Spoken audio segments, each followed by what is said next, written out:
Добрый день, дорогие друзья! Сегодня я хочу рассказать вам о своих растениях. Те, кто следит за моим каналом, знают, что у меня их очень много. В прошлых роликах я рассказывала, как создать оранжерею своими силами без особых хлопот. Если интересно, можете найти этот ролик в плейлисте «Дом интерьер». А сегодня я хочу рассказать вам о том, как эти растения у меня появились. На самом деле я никогда не собиралась заниматься растениеводством. Я не биолог, не агроном, я художник. Но так получилось, что у меня образовалась целая оранжерея, как бы помимо моей воли. Дело в том, что эти цветы появились у меня по разным причинам. И в течение нескольких лет.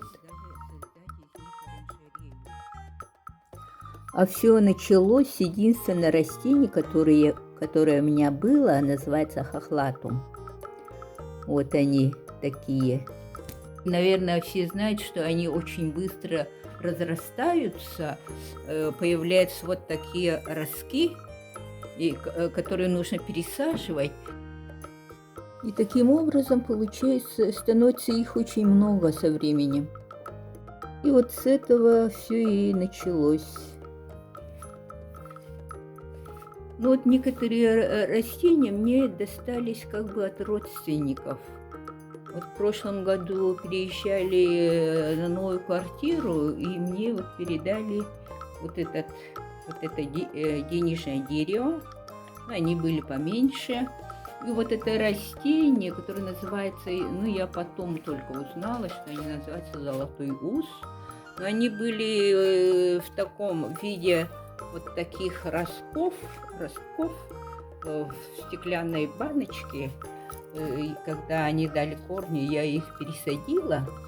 И вот выросло вот такое странное растение вот с такими очень длинными голыми ветками. И они все сваливались в разные стороны.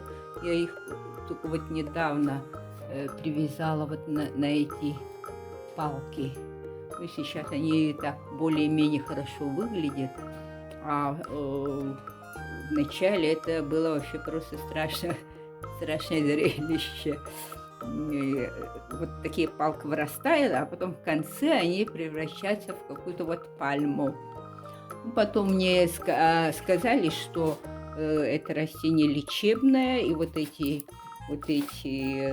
ветки, они как раз полезные. Принимают там от каких-то болезней, для лечения каких-то болезней. Вот эти ветки тоже нужно пересаживать их, оказывается. Вот получается, что у меня их тоже уже не одна штука, а уже несколько. Вот эти цветы вот с красным, с таким красным листочком, цветком. Но это я уже сама приобрела в цветочном магазине, потому что мне они очень нравятся. Вот цветут, конечно, не очень хорошо. Вот цветут пока. И я тоже сама приобрела. Оно было очень маленькое, в таком маленьком горшке. Но сейчас вот оно уже довольно-таки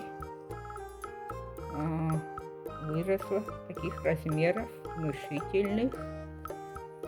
И вот уже зимой они как-то бледнеют, бледно-зеленые, даже почти белые. Вот с появлением солнца они становятся такими, краснеют, очень такие красненькие.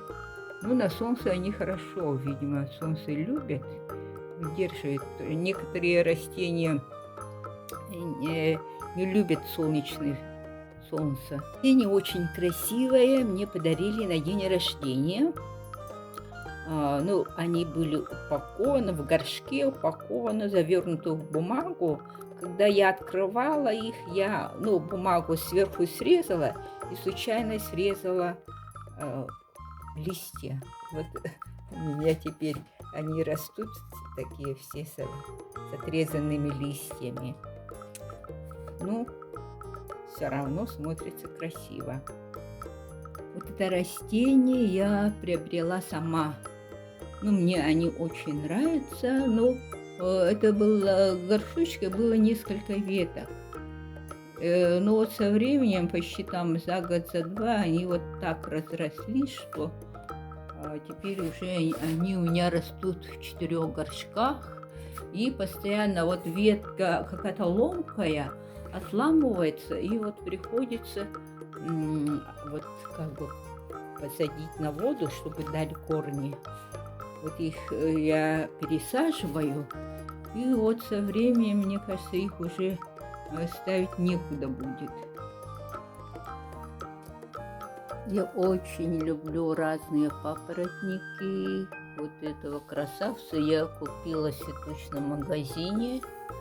Но вот не знала, что они не любят солнечные лучи. Я вот их выставила случайно, и листья выгорели. Но сейчас я пытаюсь их восстановить. Надеюсь, получится. Вот это пальмообразное растение, не знаю, как называется, дала мне сестра. Она сказала, что у нее нет места. Ну вот, с тех пор оно живет у меня. Вот эти алоэ мне тоже достались от родственников. Их было 3 штуки вот в этом маленьком горшке, и все время сваливались. Я их рассадила. И также вот этот цветок тоже достался от них. Цветы должны быть в виде лилии, но почему-то до сих пор не растут.